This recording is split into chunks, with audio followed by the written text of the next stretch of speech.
الحمد لله نحمده ونستعينه ونصلي على رسوله الكريم وعلى آله وصحبه أجمعين أما بعد আলহামদুলিল্লাহ আল্লাহ সুবহানাহু ওয়া তাআলার অশেষ মেহেরবানি যে এই সফরে আরও একবার আপনাদের সামনে কথা বলার কিছু সুযোগ আমি পেয়েছি আলহামদুলিল্লাহ। এবং এই সুযোগটা যারা করে দিয়েছেন সবার প্রতি সবার জন্য দোয়া করি আল্লাহ সুবহানাহু ওয়া তাআলা সবাইকে জাযায়ে খায়ের দান করুন। একটু আগে হযরত খুব চমৎকারভাবে কথা বলে যাচ্ছিলেন, আলহামদুলিল্লাহ। আমার মন চাচ্ছিল উনি চালিয়ে যায়, আমি শুনি আর কিছু। তো আলহামদুলিল্লাহ আপনারা যারা এখানকার ছাত্র আছেন তারা একজন ভালো ওস্তাদ পেয়েছেন। তো ভালো ওস্তাদ পাওয়া এখনকার সময় একটু দুরূহ কাজ হয়ে গেছে, তাই যারা ওস্তাদ পায় না তারা বলতে পারবে। তো আলহামদুলিল্লাহ পেয়েছেন, আল্লাহ তাআলার কাছে অবশ্যই শুকরিয়া আদায় করবেন। তো আল্লাহ তাআলা শুকরিয়া আদায় করলে নেয়ামত বাড়িয়ে দিয়ে থাকেন, এটা তো আপনারা সবাই জানেন। তো আজকে কী নিয়ে আলোচনা করব এই বিষয়ে আমাকে দুপুরের দিকে জানানো হয়েছে, সেটা হচ্ছে আরবি ভাষা শেখার গুরুত্ব বিষয়ে আপনাদের সংক্ষিপ্ত কিছু কথা বলার জন্য। তো সকাল থেকে বাইরে এবং মানে আসলে আপনাদের সামনে যে আমি কিছু কথা বলবো একটু গুছিয়ে নিব এই সুযোগ আমার হয়নি। তো এই জন্য আমার জেহেনে যা আসবে আমি তাই বলবো, ঠিক আছে? ভুল ত্রুটি থাকলে মাফ করবেন ইনশাল্লাহ, আশা করি। আর যদি উপকৃত হন তো আলহামদুলিল্লাহ, তাহলে আমিও উপকৃত হব, আমারও আমার নামায় কিছু সওয়াব আসবে। তো আরবি ভাষা শেখার গুরুত্ব সাধারণত অনেক, আপনি এর উপর আলোচনা পাবেন ইন্টারনেটে। ইউটিউব খুঁজলে দেখবেন যে অনেকের বয়ান আছে, অনেক আলোচনা আছে যে কেন আপনি আরবি ভাষা শিখবেন। হ্যাঁ, তো ওখানে অনেকগুলো তথ্যভিত্তিক আলোচনা থাকে, যদি তথ্য চান ইনশাল্লাহ ওখানে পেয়ে যাবেন, সমস্যা নেই। তো আমি কিছু আত্মিক কথা বলি, হয়তো এতে কিছু কাজ হতে পারে ইনশাল্লাহ। তো আল্লাহ সুবহানাহু ওয়া তাআলা আমাদেরকে যে বানিয়ে দুনিয়াতে পাঠিয়ে দিয়েছে, আমাদের জন্য মূল কাজ ছিল হচ্ছে তার ইবাদত করা। আল্লাহ সুবহানাহু ওয়া তাআলা যে আমাদেরকে পাঠিয়েছেন, আমাদের মূল দায়িত্বই হচ্ছে আল্লাহ সুবহানাহু ওয়া তাআলার ইবাদত করা। তো আল্লাহ সুবহানাহু ওয়া তাআলার সাথে আমাদের সম্পর্কটা আসলে কোথায়? আল্লাহ সুবহানাহু ওয়া তাআলার সাথে আমাদের সম্পর্কটা আসলে কোথায়? এটা কিন্তু সাধারণ কোনো মুনিব আর গোলামের সম্পর্ক না, সাধারণ মুনিব আর গোলামের সম্পর্ক না, বরং আল্লাহ সুবহানাহু ওয়া তাআলার সাথে আমাদের সম্পর্ক হচ্ছে হৃদয় সম্পর্ক। আল্লাহ সুবহানাহু ওয়া তাআলার সাথে আমাদের সম্পর্কটা হচ্ছে হৃদয় সম্পর্ক। আল্লাহ সুবহানাহু ওয়া তাআলা আমাদেরকে বানিয়েছেন, আমাদেরকে অশেষ নিয়ামত দিয়েছেন, একদম শ্বাস প্রশ্বাস থেকে শুরু করে মৃত্যু পর্যন্ত যা যা পাবো, মৃত্যুর পরেও যা যা পাবো, আমরা আশা করি ইনশাল্লাহ যে আমরা ভালো কিছুই পাবো। তো যা যা পাবো এই সবই আল্লাহ তাআলার দেওয়া। অর্থাৎ তিনি এমন এক সত্তা যার মেহেরবানি শেষ নাই আমাদের প্রতি। আমরা মানে মানব জাতির একটা গুরুত্বপূর্ণ বৈশিষ্ট্য হচ্ছে, যদি কোথাও থেকে কিছু ফেভার পেয়ে যায়, কিছু ফেভার যদি পাওয়া যায়, তো মানুষ কি করে, যে ফেভারটা করে তার প্রতি খুব আন্তরিক হয়ে যায়। যে কোনো বিষয় দেখবেন খুব আন্তরিক হয়ে যায়, ঠিক আছে? আজকে ধরেন আপনি কোনো একটা কাজে ঢাকায় গেলেন, আমি আপনাকে খুব সাহায্য করলাম, তারপর বলবেন মঞ্জুর ভাই খুব ভালো মানুষ, মঞ্জুর ভাই কিছু লাগলে একটু হেল্প করুন। তো আর আপনি গেলেন, ফোন দিলেন, ফোনও ধরলাম না, মঞ্জুর ভাই ভালো মানুষ না, ফোন দিলে ফোনও ধরেন, ভাবের উপর চলে। তো এটা হলো ছোটোখাটো জিনিসের বিষয়, কত একটা দুইটা। আর যারা দেখবেন আপনাকে অনেক অনেক অনেক ফেভার করছে, যেমন আমাদের বাবা মা, তাদের প্রতি আমাদের একটা অন্যরকম আত্মিক টান থাকে, সবসময় মন চায় যে তাদের কথাগুলো বুঝি। হ্যাঁ, দেখবেন যে যাদের বাবা অনেক অনেক বৃদ্ধ হয়ে গেছে, মা অনেক বৃদ্ধ হয়ে গেছে, দাঁত পড়ে গেছে, কথা ঠিক মতো বলতে পারে না, তো যদি সন্তান সুসন্তান হয় তো পিতামাতার ওই কথাগুলো বোঝার জন্য একদম কান পেতে থাকে। কি বলো? হ্যাঁ, যখন বলবে ক্লিয়ারলি যদি নাও বুঝে, দেখবেন বোঝার চেষ্টা করতেছে, হ্যাঁ কি কি লাগবে আমি একটু বুঝে দিই। এই একটা টান, এটা কিসের? মানে এটা কিন্তু আপনার আত্মিক টান, আপনি এটা ফিল করেন যে আমার বাবা মার কথাগুলো আমার বোঝা দরকার, তাকে আমি কি দিব। ধরেন আপনার বাসা, আপনি বাইরে আসছেন, আপনার মা আপনাকে ফোন দিয়েছে, অথবা আপনার বাবা আপনাকে ফোন দিয়েছে, বা যারা যারা বিয়ে করেছেন, কয়জন ম্যারিড আছেন জানি না, তো যারা ম্যারিড আছে তারা বুঝবে। তো যদি বউ ফোন তো দিয়ে যদি বলে যে কিছু লাগবে, তো এখানে একটা ছোট একটা নসিহত করে নিই। আমি জানি না এটা কার কার স্বভাব আছে, আমাদের মধ্যে অনেকের স্বভাব হচ্ছে এই বাসা থেকে যদি মা বাবা ফোন দেয়, হ্যাঁ হ্যাঁ হ্যালো আসসালামু আলাইকুম, হ্যাঁ হ্যাঁ বউ হ্যালো কি লাগবে, তো এটা আমাদের চেঞ্জ করতে হবে যদি কারো স্বভাব থেকে থাকে। আমি অনেক জায়গায় এটা বলেছি দিনী ভাইদের মধ্যে, যে পিতামাতার প্রতি আপনাকে কি হতে হবে, একটু নমনীয় হতে হবে, সবার প্রতি এহসান করতে হবে। তো পিতামাতা যখন ফোন দিবে একটু নমনীয়তার সাথে কথা বলার চেষ্টা করবেন, যদি কারো অভ্যাস থাকে ইনশাল্লাহ। তো যাই হোক, এটা হলো মূল বিষয় যে আমরা জানার চেষ্টা করি, আচ্ছা কি চাও, কি জন্য ফোন দিয়েছো, কি দরকার, সামর্থ্য থাকলে এনে দেবে যতটুকু পারা যায়। তো আল্লাহ সুবহানাহু ওয়া তাআলার সাথে আমাদের সম্পর্কটা কীরকম? এর চেয়ে বেশি না? এর চেয়ে অনেক বেশি না?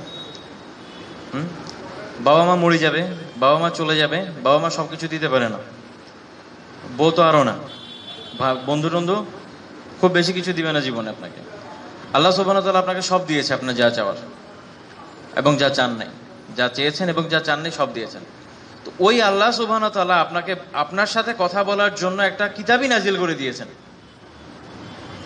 আল্লাহ সুবহানাহু ওয়া তাআলা আপনার সাথে কথা বলার জন্য একটা কিতাবই নাজিল করে দিয়েছেন, যে সরাসরি তো আমার সাথে কথা বলতে পারবা না, তুমি আমার বইটা পড়ো, আমার যে কথা আছে ওটা তোমাকে আমি যা বলতে চাই, তোমার এই এক জীবনের জন্য আমি যতটুকু কথা বলা যথেষ্ট মনে করেছি আমি ওটুকু নাজিল করে দিলাম, ওটা পড়ো, ওটা পড়ো। তো ওইটা বোঝার জন্য আমাদের যে একটা অনুভূতি থাকা দরকার, ওইটার তরফ থাকা দরকার, যে আল্লাহর কথা, যিনি আমাকে বানিয়েছেন, যার প্রতি আমি এত কৃতজ্ঞ, প্রত্যেকটা মুহূর্তে মুহূর্তে তার কৃতজ্ঞতা স্মরণ করি। সত্যি কথা, আপনি যদি একটু খেয়াল করেন আপনি দেখবেন যে প্রত্যেকটা মুহূর্তে মুহূর্তে আপনি স্মরণ করতে পারবেন এই মুহূর্তে আপনার প্রতি আল্লাহ তাআলার কতগুলো নিয়ামত আছে, আপনি এই মুহূর্তেই যদি হিসাব করেন অনেক পাবেন। এটা তো আমাদের অকৃতজ্ঞতা যে আমরা হচ্ছে চোখে যেটা সামনে দেখি ওইটা নিয়ে পড়ে থাকি, যেটা চোখের সামনে দেখি না ওটা খেয়াল থাকে না। Out of sight out of mind প্রবাদ আছে না একটা ইংরেজি, চোখের সামনে না থাকলে মনেও আসে না। কিন্তু যদি আপনি মনে করতে পারেন, আপনি যদি বুঝতে পারেন, তাহলে আপনি অবশ্যই এটা অনুভব করবেন যে আল্লাহ সুবহানাহু ওয়া তাআলা আপনার জন্য কি। এই অনুভূতিটা আমাদের জন্য আনা জরুরি, এই অনুভূতিটা আনা জরুরি যে আল্লাহ আমার জন্য কি। ঠিক আছে, আমি আল্লাহর বান্দাও কে, এটা তো খুব সহজ কথা, কিন্তু আল্লাহ আমার জন্য কি। তিনি হচ্ছেন আমার অস্তিত্ব, তিনি ছিলেন বলে আমি আসছি, তিনি ছিলেন বলেই আমি আসছি, তিনি না থাকলে আমিও নাই, আপনিও নাই, কেউ থাকতো না। তো তিনি আমার অস্তিত্ব, তিনি আমার চিন্তা, তিনি দিয়েছেন বলে চিনতে এসছে, না দিলে গরু ছাগলের মতো ঘাস খেয়ে ঘুরে বেড়াতেন। ঠিক, এইভাবে যদি চিন্তা করেন তো আপনি দেখবেন যে আপনার যা আছে, যা আছে সবই আল্লাহর কাছে, সবই আল্লাহর কাছে, সব আল্লাহর জন্য। অ্যাকচুয়ালি সবকিছু আল্লাহ আল্লাহ থেকেই শেষ হয়, তিনি দিয়েছেন বলে পেয়েছি। তো সেই সত্তা তার কথাগুলো আপনাকে জানানোর জন্য একটা কিতাব নাজিল করে দিয়েছেন, আপনারা এটা পড়বেন না, ওটা বুঝবেন না, প্রত্যেকটা হরফ হরফ বোঝা উচিত না। তো এই জন্য আরবি শেখা উচিত। ঠিক, যে আল্লাহর কথাগুলো আমি বুঝি, আমি মনে করি যে আর কোনো মোটিভেশন দরকার নেই। কেউ যদি আরবি শিখতে চায় ওর আর দুনিয়ার কোনো মোটিভেশন দরকার নেই, একটা মোটিভেশন যথেষ্ট, আমি আমার আল্লাহর কথাগুলো বুঝবো, আমি আমার আল্লাহর কথাগুলো বুঝবো, তিনি আমাকে কি বলেছেন, আমার উদ্দেশ্যে কি কি বলেছেন, কি কি করতে বলেছেন এই দুনিয়াতে, একদম শুরু থেকে শেষ পর্যন্ত কেন কেন বলেছেন, ওখান থেকে আরো কি কি জানা যায়, এই সবকিছুই জানার বিষয়, সবকিছুই বোঝার বিষয়। এটা আমরা বুঝতে চাইবো, এটা আমরা জানতে চাইবো। এই অনুভূতিটা থাকলে ইনশাল্লাহ আরবি শেখার প্রতি আপনাদের এমনিতে আগ্রহ চলে আসবে যে আমার কেন আরবি শেখা উচিত। আমরা যদি কোরআন খুলি আপনি দেখবেন যে আরবি মোটামুটি একটা ভালো লেভেল পর্যন্ত জানা কেন জরুরি। আমরা যখন বাংলা তর্জমা পড়বো, অনেকে একটা চিন্তা করে আমি শুধু তর্জমা পড়বো, তর্জমা তো আছেই না, বাংলাতে তর্জমা আছে, তাফসির আছে, এখন তো অনেকগুলো তাফসির হয়েছে, অনেকগুলো তাফসির অনুবাদ বাংলায় চলে আসছে, সামনে আরও আসবে ইনশাল্লাহ, এটা অবশ্যই ভালো। মানে একটা সময় আমরা অনেক খরায় ছিলাম, এগুলো পাওয়াই যেত না, তা আলহামদুলিল্লাহ এখন পাওয়া যায়, আল্লাহর অশেষ শুকরিয়া। কিন্তু আরবিতে কোরআন, আরবিতে কোরআনে যা আছে ওটা কিন্তু আপনি বাংলাতে টেনে হেসেও আনতে পারবেন না। বিলিসানিন আরাবিয়্যিম মুবিন, সুস্পষ্ট আরবিতে আল্লাহ সুবহানাহু ওয়া তাআলা এই কোরআনকে নাজিল করেছেন। এই যে নাজিল করলেন, এইটার অনুভূতিটা, মানে এইটার বিশেষত্ব কি, এটা আপনি তখন বুঝবেন যখন আপনি আরবি জানেন। ঠিক আছে, একদম শুরুর সূরা থেকে যদি শুরু করেন, ধরেন সূরা বাকারাই ধরেন না, শুরুতে কি আছে, লা রাইবা ফিহি, এই সবাই জানে, কিন্তু যে আরবি জানে সে একটা জিনিস জানে, সেটা এখানে লা হচ্ছে লা লিনাফিল জিন্স, এর মানে হচ্ছে এটা ওইলা, যে একটা জিনিসকে পুরো অস্বীকার করে। রাইব, সন্দেহ, সন্দেহের অস্তিত্বকে অস্বীকার করা হয়েছে এই একটা লা দিয়ে। এ হচ্ছে ওই কিতাব যার মধ্যে অনেকে অনুবাদ করে সন্দেহের অবকাশ নেই, না কিছুই নাই, সন্দেহই নেই। তো তোমার মনের মধ্যে যদি সন্দেহ আসে এই কিতাব নিয়ে, এই কিতাব থেকে কোনো বিষয় নেই, তাহলে তুমি কিতাব বুঝুই নেই। কারণ কিতাব যিনি পাঠিয়েছেন, এটা যার কথা, তিনি বলছেন লা রাইবা ফি, সন্দেহই নাই, ওটার অস্তিত্বই নেই। এখন এটা আমি যেভাবে ফিল করছি, এটা আমি আমার ভাষায় আপনাকে বোঝাতে পারবো না, কিন্তু আপনি যখন আরবিটা বুঝবেন, আপনি তখন এটা কি করতে পারবেন, উপলব্ধি করতে পারবেন। তো এইভাবে কোরআন আপনি যত পড়ে যাবেন তত উপলব্ধি করতে পারবেন এবং বুঝতে পারবেন যে আল্লাহ সুবহানাহু ওয়া তাআলা প্রত্যেকটা জিনিস কত চমৎকার ভাবে আলোচনা করেছেন। একটা শব্দ, এবং অনেক জায়গায় আপনি দেখবেন যে একটা শব্দ, এখানে এই শব্দের সিলেকশন, এর চেয়ে সুন্দর আপনি কিছু পাবেন না। যতই খুঁজেন, আপনি নিজে হয়তো খুঁজতে পারবেন, কিন্তু এর চেয়ে ভালো কিছু পাবেন না। সূরা ফাতিহা থেকে শুরু করেন, তো যখন আপনি হামদ করছেন, আলহামদু, বাংলাতে হামদ প্রশংসা, সানাও প্রশংসা, আরবিতে দুইটা শব্দ, হামদ, সানা। দেখবেন দুইটাই বাংলায় লিখবে প্রশংসা, আরবিতে কিন্তু এক জিনিস না। এখন অনুবাদ করতে গেলে এটাকে এক কথায় তো আপনি আনতে পারবেন না। অনুবাদ করলে কি করতে হয়, হয় ব্যাখ্যা করতে হবে, তো আপনারা তখন বলতে হবে এটা একটা তাফসীর হয়ে গেছে, সংক্ষিপ্ত তাফসীর।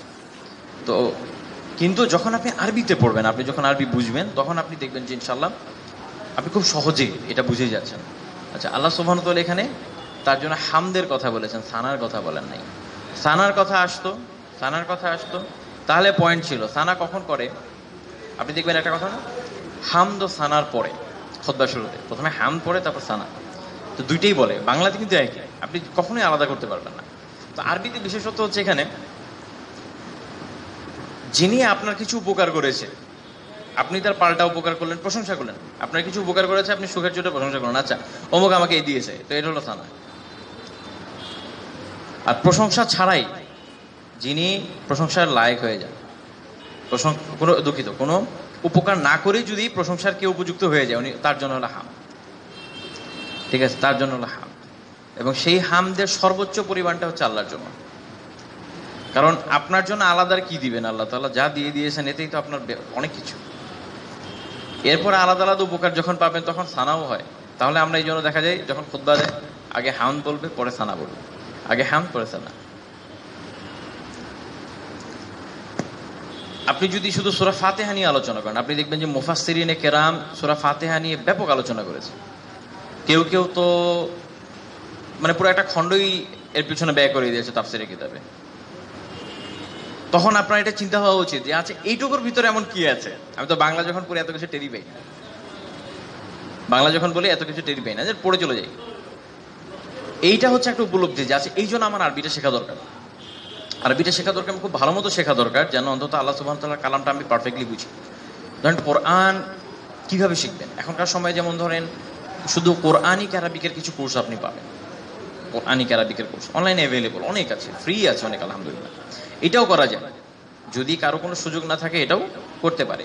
বাট উত্তম হচ্ছে যে আরবি ভাষার যে কোর্স ওগুলো করা, তারপরে এটা শেখার। কারণ আছে কোরআনিক আরবি কোর্স যেগুলো হয়, ওদের মুখ্য টার্গেট থাকে কোরআনকে সহজ ভাষায় যেন একজন ছাত্রকে বুঝিয়ে দেওয়া যায়। তো এর ভিতর যে গ্রামাটিক্যাল অনেক কথাবার্তা থাকে, এগুলো কিন্তু ওখানে আপনি পাবেন না, ওটা আপনাকে ভাষা থেকে আবার শিখতে হবে। তো দেখা যায় যে যারা এই ধরনের কোর্স করে, ওরা এরপরে আবার হয়তো কোথাও থেকে আরবি শেখার চেষ্টা করে। তো এই জন্য মূল আরবির যদি কোনো কোর্স করা যায়, পরে যদি এরকম কোরআনিক আরবিক শেখা যায়, ওকে আলহামদুলিল্লাহ, কোনো সমস্যা নেই, ওটা উত্তম, আরামদায়ক হবে। তো যাই হোক, যেটা বলছিলাম, তো এইভাবে আপনি যখন পুরো কোরআন শুরু থেকে শেষ জাস্ট একবার পড়েন, যেদিন আপনি আরবি শিখে শুরু থেকে শেষ পর্যন্ত পুরো কোরআন নিজে নিজে তর্জমা করতে পারবেন, সেদিন আপনি উপলব্ধি করতে পারবেন যে এতদিন কি পান নাই। সেদিন আপনি উপলব্ধি কি করবেন, এতদিন কি পান নাই। আর অনেক বিষয় আছে, অনেক বিষয় আছে যেটা আপনি, যেটা বলছিলাম যে আপনি বাংলাতে কখনোই প্রকাশ করতে পারবেন না, কখনো কখনো আরবিতেও কঠিন হয় কোরআনের শব্দের ক্ষেত্রে। ইবনে আব্বাস রাদিয়াল্লাহু আনহু থেকে একটা রিওয়ায়াত ইমাম ইবনে হাজম রাহমাতুল্লাহ আলাইহি ওনার উসুলের কিতাব আল ইহকাম, ওটার মধ্যে নিয়ে আসেন যেমন সূরা আনআমে একটা আয়াত আছে, ফাতিরিস সামাওয়াতি ওয়াল আরদ। ফাতির, উনি বলছেন যে আমি ফাতিরের মানা জানতাম না, এটার মানে কি আমি জানি না, যতদিন পর্যন্ত না একজন মহিলাকে বলতে শুনলাম ফাতারত। তো তখন আমি বুঝলাম আচ্ছা এটা হলো এর মানে কি, এর মানে হলো ইবতাদাতু, আরম্ভ করলাম। তো তার মানে ফাতির হচ্ছে তিনি যিনি এটাকে আরম্ভ করেছেন, আসমান এবং জমিনের শুরুটা আরম্ভটা করেছেন যিনি, তিনি হচ্ছেন ফাতির।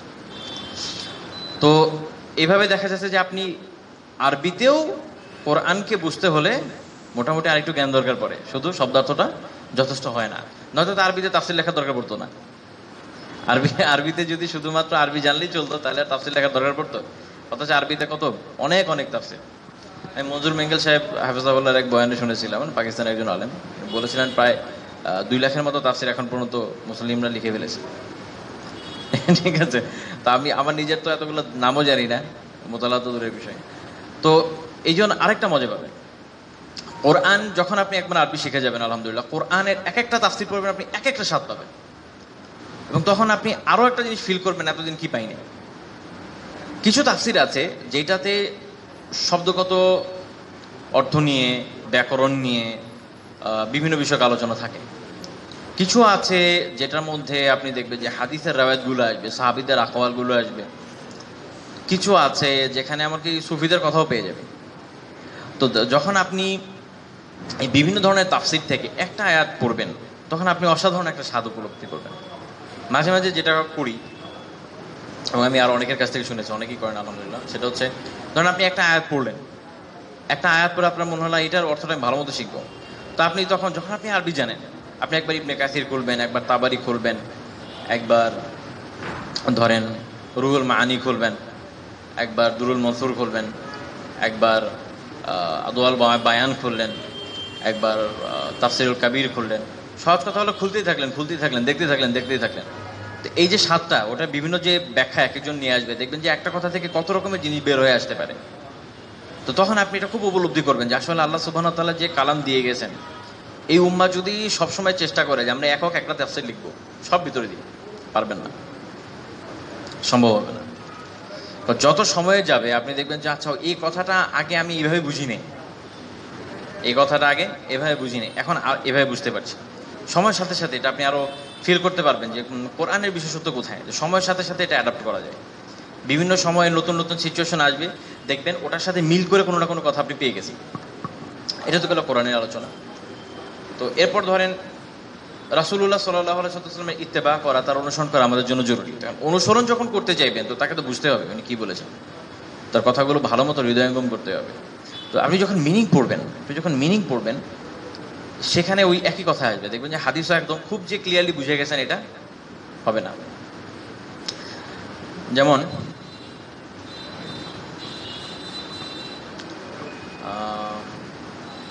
একটা হাদিস আপনাদের খুব পরিচিত, যেমন মিন হুসনিল ইসলামিল মারই তারকুহু মা লা ইয়ানিহি, তিরমিজির রাওয়ায়াত, যে একজন ব্যক্তির যে ইসলাম, অর্থাৎ সে যে ইসলামের উপরে আছে, তার সবচেয়ে সৌন্দর্য কোনটা? অনর্থক কাজ পরিত্যাগ করা। আপনারা দেখবেন সব জায়গায় অনুবাদ করবে অনর্থক অনর্থক অনর্থক, এটা একদম পারফেক্ট বাংলা অনুবাদ, কোনো সন্দেহ নাই, কিন্তু এটা পুরো মিনিংটাকে ধারণ করে না। এখন অনর্থক কি জিনিস এখন জিজ্ঞেস করলে দেখবেন বসে বসে আড্ডা মারছে, এটাকেও ভালোই মনে হবে, খারাপ মনে তো হবে না, মনে হবে। অনর্থকের বিষয়টা যখন লা ইয়ানিতে চলে আসে, আরবিতে চলে আসে, তখন বুঝবেন যার কোনো মিনিং হয়, মিনিংলেস আপনি বসে বসে শুধু আড্ডা দিচ্ছেন, মিনিং কি পাবেন এখান থেকে? দুনিয়াবি কিছু পাবেন, আখিরাতের কিছু পাবেন? কিছু যদি না পান, ওটা হচ্ছে লা ইয়ানি, যেটা আপনার জন্য কোনো কাজের না। যদি দুনিয়াবিও কাজে আসে, ওইটাও লা ইয়ানির মধ্যে একদম পড়ে যায় না। আর আখিরাতে হলে তো প্রশ্নই ওঠে না। এই ফিলিংসটা আপনি কখন উপলব্ধি করবেন? যখন আপনি আরবিতে মোটামুটি হাদিসটা বুঝবেন, আরবি শুরুহাতগুলো ধরবেন। তো এটাও একটা মজা যে যখন আলহামদুলিল্লাহ আরবি আপনি শিখে যাবেন, তখন দেখবেন যে কোনো একটা হাদিস নিয়ে আপনার কনফিউশন তৈরি হলো, আপনি মিনিং বুঝতেছেন না। বাংলা অনুবাদে সব জায়গায় বোঝা যায় না, এবং বাংলা অনুবাদ সব জায়গায় একদম সঠিক করাও যায় না। তো তখন আপনি কি করবেন? তখন আপনি শুরুহাতগুলোতে চলে যাবেন, যে ব্যাখ্যা কিতাবগুলো আছে, বুখারীর জন্য কয়েকটা ব্যাখ্যা একসাথে করে ফেলেন। ফাতুল বারী দেখলেন, আমদাদুল কারি দেখলেন, বা আরও যা যা পাওয়া যায়। তো এভাবে দেখলেন যে কোনো কিতাব আপনি যখন ব্যাখ্যাগুলো আরবি কিতাবগুলো থেকে পড়বেন, তো দেখবেন ইনশাল্লাহ তখন অন্যরকম একটা ফিলিংস পাবেন। আচ্ছা, এটার মিনিং এই জায়গায়। তো দেখবেন যে নর্মালি মানুষ একরকম ভাবে, আচ্ছা এটার অর্থ এরকম না। বোরিং লাগছে? আচ্ছা আচ্ছা, এগুলো হচ্ছে খুব কমন আলোচনা। মূল কথা হচ্ছে কোথায়, যে আল্লাহ সুবহানাহু ওয়া তাআলার সাথে সংযুক্ত হয় এবং রাসূলুল্লাহ সাল্লাল্লাহু আলাইহি ওয়াসাল্লামের সাথে সংযুক্ত হয়। দেখেন, রাসূলুল্লাহ সাল্লাল্লাহু আলাইহি ওয়াসাল্লাম আমাদের মানে এমন একজন সত্তা যে যে প্রকৃত মুমিন, সে তো তার জন্য কি করতে পারে, জীবন দিয়ে দিতে পারে, তাই জীবন দিয়ে দিতে পারে। আমাদের জন্য আল্লাহ রাসূল হচ্ছেন এমন সত্তা যে দিন প্র্যাকটিস করে না, অমন একটা মানুষও যদি কোথাও দেখে যে রাসূলুল্লাহ সাল্লাল্লাহু আলাইহি ওয়াসাল্লামের শানে কোনো তওহীন হয়েছে, অনেক সময় দেখবেন সেও খেপে মাই দিয়ে দিবে, মেরে ফেলতে পারে। তো উনি হচ্ছেন আমাদের জন্য তিনি। অথচ আমাদের একটা অবস্থা দেখেন যে আপনি আরবি জানেন না বলে আজকে তার কথা বুঝেন না, আপনার রবের কথাও বুঝেন না, আপনার নবীর কথাও বুঝেন না, আপনি বুঝেনটা কি? বিষয় তো তাই, আপনার রবের কথাও বুঝেন না, আপনার নবীর কথাও বুঝেন না, নবীর সাহাবার কথাও বুঝেন না, তারপরে এদের কথাও বুঝেন না, ইমামদের কথা পর্যন্ত বুঝেন না। তো বুঝেনটা কি? আপনি যখন আরবি জানেন না, এই হচ্ছে আপনার অবস্থা। আপনি যখন আরবি ভাষা জানেন না, তখন এই হচ্ছে আপনার অবস্থা। আল্লাহ আপনার সাথে কথা বলতে কালাম নাজিল করেছেন, ওটাও বুঝেন না। আল্লাহ রাসূল সাল্লাল্লাহু আলাইহি ওয়াসাল্লাম আপনাদের জন্য হিদায়াত দিয়ে হাদিস দিয়ে গেছে, ওটাও বুঝেন না। সাহাবায়ে কেরাম ওগুলোর ব্যাখ্যা করে দিয়ে গেছেন, তাও বুঝেন না। ইমামরা ওখান থেকে মাসালা বের করে কথা বলে গেছে, সেটাও বুঝেন না। আপনি কিছুই বুঝেন না। ইসলামের সাথে আপনার সম্পর্ক কোথায়? ইসলাম কি জিনিস ওটাও বুঝেন না। আরবি যখন জানেন না, ইসলাম শব্দের ব্যাখ্যা করবেন শান্তি, ঠিক আছে? যখন আরবি বুঝেন না, তখন ইসলাম শব্দের ব্যাখ্যা কি করবেন? শান্তি করবেন। তো এই জন্য আমি বললাম যে আমাদের সিচুয়েশন কেন খারাপ হচ্ছে, আরবিটা বোঝা কেন জরুরি। যখন আপনি আরবি জানেন, আপনি আপনার রবের কথা শোনেন, আপনি আপনার রবের কথা জানেন। আপনি যখন তেলাওয়াত করেন, কোরআন তেলাওয়াত করবেন, আপনি দেখবেন যে এটা অন্যরকম একটা অনুভূতি। তবে দিনের বেলা নাও পাইতে পারেন, সবসময় পাওয়া যায় না। মানে মানুষ এতটা বিজি থাকে, বিভিন্ন দৌড়ের উপর থাকে, সলাৎ খুব তাড়াতাড়ি শেষ করার একটা ধান্দাও থাকে সবার মধ্যে। তো আল্লাহ তাআলা সহজতা দিয়েছেন, সমস্যা নেই, এটাও করা যায়। কিন্তু যখন আপনি রাতে আল্লাহ সুবহানাহু ওয়া তাআলার সাথে একা হবেন, হতে পারে আপনি তখন কিছুক্ষণ সলাত আদায় করলেন, হতে পারে আপনি কিছুক্ষণ তেলাওয়াত করলেন, কিন্তু আপনি যাই করবেন আপনি তখন ফিল করবেন, আপনি তখন ফিল করবেন। জাস্ট আরবিটা যখন আপনি মোটামুটি আলহামদুলিল্লাহ ভালো মতো শিখবেন, রাতে ঘরের দরজা বন্ধ করে দিয়ে একা একা বসে বসে কিছুক্ষণ কোরআন পড়বেন, একা একা কিছুক্ষণ সলাৎ পড়বেন, আদায় করবেন, তখন আপনি একটা অসাধারণ ফিলিংস পাবেন। আপনার মনে হবে যে সারাদিন যাদের সাথে যেখানে কাটিয়ে আসছি, এরা কেউ হচ্ছে আসলে তো কেউ আপনাকে বুঝে না, কেউ আপনাকে বুঝে, দুনিয়ার কোনো মানুষ কাউকে বুঝে না। আপনার বউ আপনারে বুঝবে না, এটা সম্ভব না। আমি যা চাই আমি নিজেই তো বুঝি না, ইজন্ট ইট? দেখবেন জিজ্ঞেস করলে তুমি আসলে কি চাও বাবা, জীবনে কি হইবে, ওটা আমি নিজেও তো জানি না, ঠিক আছে? তা আমাদের অবস্থা হচ্ছে এরকম, আমরা এত কনফিউজড একটা জাতি, এই অবস্থায় আছে। আমি নিজে কি চাই এটাই আমি জানি না, আমার বউ কোত্থেকে জানবে, আমার মা বাপ কোত্থেকে জানবে, সবার সাথে একদম একটা কঠিন মিসআন্ডারস্ট্যান্ডিং এর অবস্থায় আছে আমরা। এই অবস্থাতেও আপনাকে একজনই বুঝে। কে বুঝে? আল্লাহ বুঝে, যিনি বানিয়েছেন উনি বুঝে। তো যিনি বানিয়েছেন উনি তো বুঝে, তখন আপনি ওনার সাথে একটু একা হবেন, তাহলে আপনি তো বুঝেন, আমার কষ্টগুলো দূর করে দেন, যা যা কষ্ট আছে দূর করে দেন। তো তখন আপনি রবের কালাম পড়বেন, আপনি দেখবেন যে আমি জানি না কেন হয়, কিন্তু আপনি তখন কোরআন খুলে পড়তে গেলে দেখবেন যে আপনি যে সিচুয়েশনে আছেন ওটা কাছাকাছি কিছু না কিছু খুঁজে পেয়ে যাবেন। তখন আপনি ফিল করবেন যে আল্লাহ সুবহানাহু ওয়া তাআলা এখন মনে হয় আমাকে এটা একটা ইশারা দিয়েছে, ঠিক আছে? এই ফিলিংসটা পাইতে হবে। এই ফিলিংসটা তখনই পাবেন যখন আলহামদুলিল্লাহ আরবি ভালো করে বুঝবেন। আমি এটা মাঝে মাঝে অনেক জায়গায় বলি যে বুঝে মানে আগের অবস্থার এখন অবস্থার তফাৎ কি। আমি যখন কোরআন খতম করার জন্য পড়ি, তখন আমি এমন করেন, আমি তো আজমি মানুষ, আমি তো আর আরব না। এমন না যে পড়লে ওটা মাথায় অর্থ ঢুকেই যায়, আমার তো ভাবতে হয় সেকেন্ড ল্যাঙ্গুয়েজ না। তো তখন পড়ে যাই, তারপরও মাঝে মাঝে আটকে যাই। আর যখন বুঝে পড়ার জন্য পড়া শুরু করি, মানে আমি 2 পাতা 4 পাতার বেশি যেতেই পারি, আমি নিশ্চিত আটকাই যাবো। আটকাই গেলে বসে থাকি, ভাবি। তা কোরআন হচ্ছে এমন একটা জিনিস না, একটু বুঝে যায় না। আমাদের দেখবেন যে অমুক জ্ঞানী ব্যক্তি একটা কথা বলেছে, সেটার ব্যাখ্যা করেই পৃষ্ঠার পর পৃষ্ঠা চলে যায়। আর উনি তো জ্ঞানীদের স্রষ্টা, তার একটা কথা যদি আপনি ভাবতে থাকেন তাহলে কি পরিমাণ সময় যাবে? ওই সময়টা আমরা দিই না।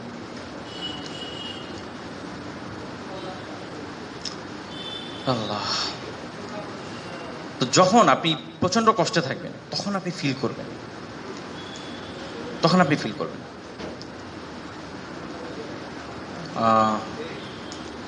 তখন আপনি ওই আয়াতের কথা মনে করবেন, ইন্নামা আশকু বাসি ওয়া হুজনি ইলাল্লাহ। তখন আপনি আমার বাস এবং আমার হুজন, এই দুইটার তফাৎ যখন বুঝবেন, সেদিন বুঝবেন যে আমার প্রত্যেকটা দুঃখ, কষ্ট, আমার বেদনা, আমার একাকিত্ব, আমার প্রচন্ড জ্বালা, এসব শুধু আল্লাহর কাছে আমি দিতে পারি এবং তাকে বলতে পারি, মাওলা কেউ বুঝে না আপনি ছাড়া, এই দুনিয়াতে আমি একা। এই ফিলিংসটা আপনি পাবেন যখন আপনি আসলে আরবি শিখবেন এবং আপনি পারফেক্টলি হক আদায় করে পড়বেন ইনশাআল্লাহ তাআলা। তো এটা ভাবেন, নিজেদের ভাবেন, তখন আপনি বুঝবেন আলাইসাল্লাহু বিকাফিন আবদা, বান্দার জন্য কি আল্লাহ যথেষ্ট না? এই প্রশ্নগুলা কলবের মধ্যে লাগবে। এখন শুধু অনুবাদ করে যাবেন, ওয়াল্লাহি অনুবাদে এইভাবে ফিল করবেন না। 10টা পড়েন অনুবাদ, ফিল করবেন না। সরাসরি কথা আর ঘুরায় কথা কি এক হলো? কখনো না। ধরেন ইয়েতে যেটা হয়, মানুষ যখন প্রেম করে, গার্লফ্রেন্ডের বিয়ে হয়ে যেতে নেয়, আরেকজনের দিয়ে খবর দিলে একটা অবস্থা, আর গার্লফ্রেন্ড ফোন দিয়ে চিল্লাচিল্লি করে কান্নাকাটি শুরু করলে তখন মনে হয় আরে আমার এখন কিছু করা লাগবে, জাস্ট একটা নমুনা দিলাম। সেটা হচ্ছে কথা, যে আপনি ঘুরায় কথা শুনলে আর সরাসরি শুনলে ডিফারেন্স আছে। আপনার রবের কালাম সরাসরি যখন বুঝবেন, সরাসরি যখন পড়বেন, আর কিচ্ছু ভালো লাগবে না। মাঝে মাঝে এমন একটা ফিলিংস হয়, মনে হয় ধর কিচ্ছু পড়বো না, খালি কোরআন পড়বো বসে বসে। তো ওটা তারেক গুমরাহর দিকে নিয়ে যাবে না? আল্লাহ, আমাদের জ্ঞান কত অল্প, আমাদের জ্ঞান অল্প দেখে আল্লাহ তাআলা দয়া করে কোরআন নাজিল করেছেন। আপনি শুধু এটা বুঝেন, আপনার জ্ঞান এতই অল্প, আপনি তো আপনার রব সম্পর্কে ভাবতেই পারেন না। এত আল্লাহর মেহেরবানি যে 2 মলাটার ভিতরে আটে এরকম একটা কথা মালা উনি দিয়ে দিয়েছেন। নয়তো 7 সাগর এক করলো তো এক হতো, ই হতো না, শেষ হতো। তো আপনি এইভাবে আল্লাহর কথা বুঝবেন, আপনি আপনার রবের কথা বুঝবেন, আপনি আপনার নবীর কথা বুঝবেন। রাসূলুল্লাহ সাল্লাল্লাহু আলাইহি ওয়াসাল্লামের দোয়াগুলা, আপনি হাদিস নাই পড়লেন, আপনি শিখে আপনি হাদিস নাই পড়লেন, শুধু আল্লাহ রাসূলের দোয়াগুলো যদি পড়েন, শুধু দোয়াগুলো যদি পড়েন, যেই কাকুতি মিনতি এই দোয়াগুলোর মধ্যে আছে, যেই ব্যাপকতা এই দোয়াগুলোর মধ্যে আছে, ওইটা যদি শুধু অনুভব করতে পারেন, মাঝে মধ্যে নিজেই দোয়া করতে ভুলে যাবেন। আমি গ্যারান্টি দিলাম, জান ইনশাআল্লাহ, নিশ্চিতভাবে। আপনি যদি রাসূলুল্লাহ সাল্লাল্লাহু আলাইহি ওয়াসাল্লামের দোয়াগুলো মুখস্থ করে নেন, মোটামুটি যা যা আছে, আপনি দেখবেন নিজের জন্য অন্য দোয়া করতে মন চাইবে না, মুখ দিয়ে বের হতে চাইবে না, খালি মনে হবে আমি আল্লাহ রাসূলের দোয়াই বলে দিই। এর ব্যাপকতার ধারে কাছে নিতে পারবেন না আপনি আপনার নিজের দোয়াকে, জবান থেমে যাবে,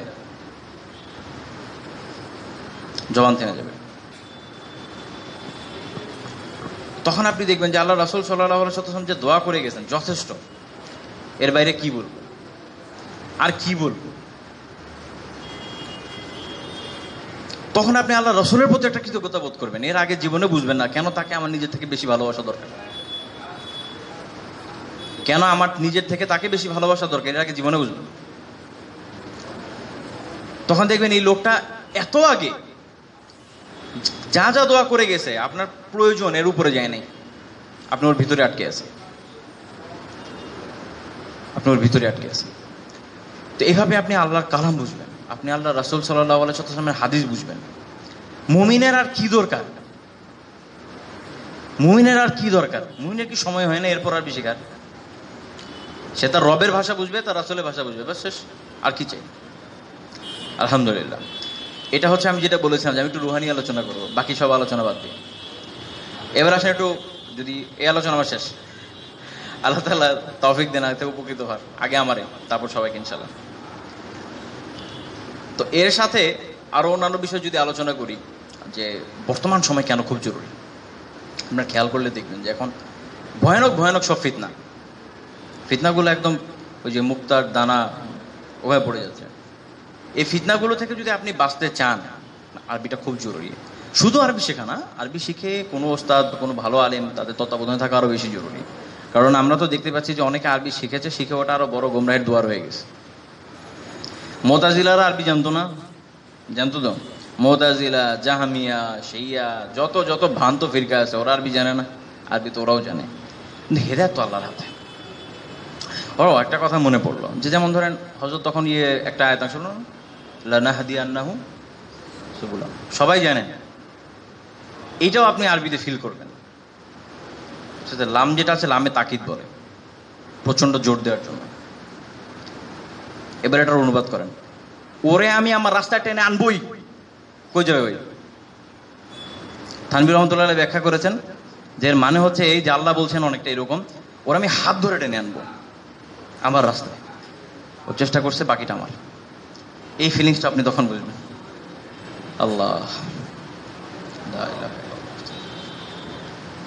তো তখন যেটা বলছিলাম যে এই জন্য গুমরাহি যেখানে যেখানে প্রসারিত হয়েছে, ওরাও আরবি জানে। ওই যে একটু আগে হযরত আলোচনা করছিল না, নিয়তের একটা ব্যাপার আছে। আপনার যদি নিয়ত সহি হয়, আপনি যদি আল্লাহ সুবহানাহু ওয়া তাআলাকে কাছে পাওয়ার জন্য, আল্লাহ তাআলার সন্তুষ্টি অর্জনের জন্য আরবিটা শেখেন, ইনশাল্লাহ অবশ্যই আপনি হেদায়েতের উপর থাকবেন। কারণ আল্লাহ তো ওয়াদা করেছেন যে তার রাস্তায় চেষ্টা করলে সে কি করবেন, তিনি আনবেনি, হেদায়েত দিবেনি, হেদায়েতের উপর রাখবেনি। আপনার টেনশন কোথায়? আল্লাহর হাতে ছেড়ে দিছি, বাস, কথা শেষ। তো তখন আল্লাহ ইনশাআল্লাহ আপনাকে হেদায়েতের উপর রাখবেনি। তো এখন এই জন্য যেটা করতে হয় যে একটু অন্যান্য বিষয়ের ইলমও নেওয়া লাগে, কোনো আলেমের তত্ত্বাবধানে থাকা লাগে, কোনো সমস্যা হয়ে গেলে জিজ্ঞেস করা লাগে, যাচ্ছে এটা এই মিনিং আমি এরকম বুঝছি, ঠিক বুঝলাম না, ভুল বুঝলাম, অনেকগুলো ব্যাপার আছে। এটা ইনশাল্লাহ পরে কখনো আলোচনা হবে। আজকের মূল বিষয় হচ্ছে আরবি কেন শিখবেন। তো যেটা বলছিলাম যে ফিতনা বর্তমান সময় যেভাবে চলে আসে, বিভিন্ন বিষয়ে দেখবেন যে অদ্ভুত অদ্ভুত বিষয় আসে। মডারেটরা যে নতুন ফিতনাগুলো নিয়ে আসছে, আরও অনেকে বের হচ্ছে, আর এখন তো মাহাদিও বের হয়ে গেছে। তো এরকম যা যা বের হচ্ছে, এই সবগুলো ফিতনা হওয়ার মূল কারণ কোথায়? আরবি ঠিক মতো হৃদয়ঙ্গম না করা, ঠিক মতো না বুঝে ওঠা। কিছুদিন আগে একটারে পাইলাম দাব্বাতুল আর্থ, পেয়েছেন নাকি কেউ? দেখেছেন মানে? আচ্ছা, ফেসবুকে একজন নিজেকে দাব্বাতুল আর্থ দাবি করছে, কিয়ামতের আগে দাব্বাতুল আর্থ বের হবে। তো মানে ওর সমস্যা কোন জায়গায়? ও তো আরবি বুঝে নাই। দাব হচ্ছে ওই প্রাণী যেটা সরীসৃপ, যেটা বুকে ভর দিয়ে চলে, ওখান থেকে আসছে দাব্বাতুল আর্থ। দাব্বাতুন মানে অবশ্য চতুষ্পদ জন্তু। তো দাব্বাতুল আর্থ হলো যেটা জমি থেকে বের হয়ে আসবে এমন একটা চতুষ্পদ জন্তু, অনেকটা ভূমির উপর ভর করে করে। হ্যাঁ, ও এটা বুঝে নেই, ও বুঝে অন্য কিছু। ও মনে করছে ও নিজেই দাব্বাতুল আর্থ। যাই হোক, এরকম অদ্ভুত অদ্ভুত চিন্তা যদি কখনো সামনে চলেও আসে, ইনশাল্লাহ মোটামুটি বুঝতে পারবেন। আর বাকিটা ওলামায়ে কেরামের সোহবত, হক ওলামা যারা রয়েছেন তাদের সোহবত, তো ইনশাল্লাহ সেগুলো আপনাদেরকে পথের হেদায়েতের দিকে কাছাকাছি রাখবে। তারপরে ধরেন ইসলামী ইলমের এত এত কিতাব, যাদের পড়ার আগ্রহ আছে। আমি এর আগে যা বয়ান করছি এটা তাদের জন্য যাদের খুব বেশি পড়ার আগ্রহ নেই। আমার কথা হলো অন্তত কোরআন, অন্তত হাদিস এর সাথে যতটুকু দরকার ওটুকু তো বোঝার আগ্রহ সবারই আছে ইনশাল্লাহ। তো ওই বয়ান ছিল ওটুকু তাদের জন্য।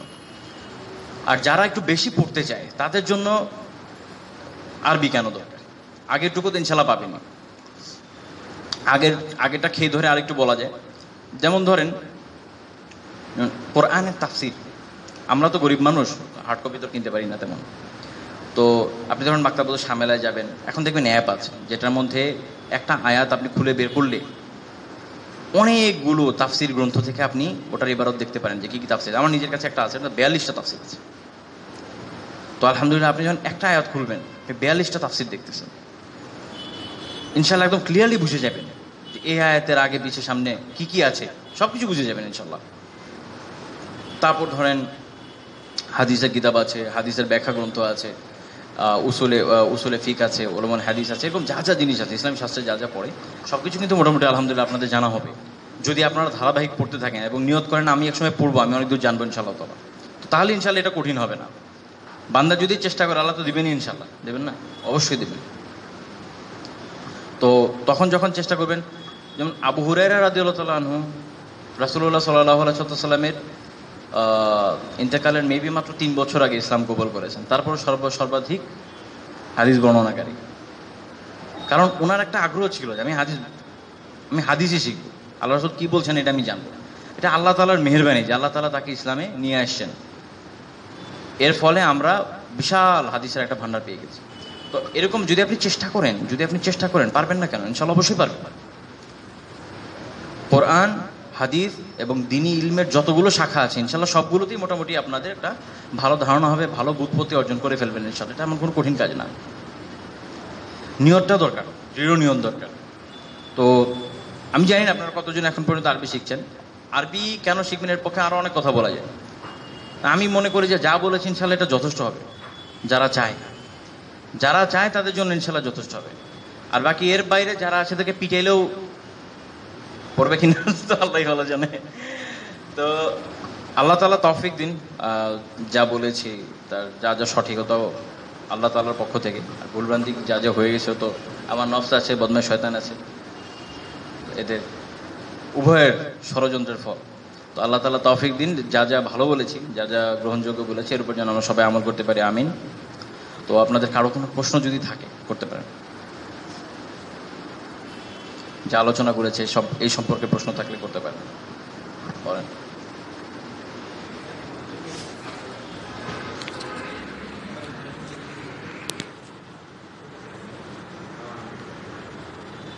আচ্ছা।